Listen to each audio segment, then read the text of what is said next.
بسم اللہ الرحمن الرحیم۔ اذان کے بعد کی دعا۔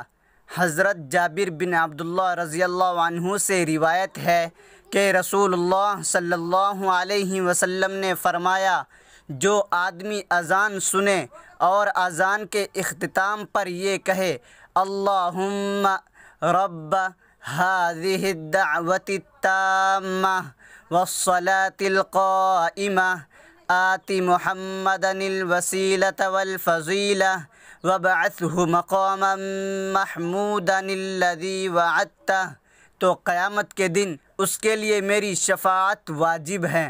ترجمہ: اے اللہ، اے اس مکمل دعوت اور قائم ہونے والی نماز کے رب، محمد صلی اللہ علیہ وسلم کو وسیلہ اور فضیلت عطا فرما، اور آپ کو وہ مقام محمود عطا فرما جس کا آپ نے ان سے وعدہ کیا ہے۔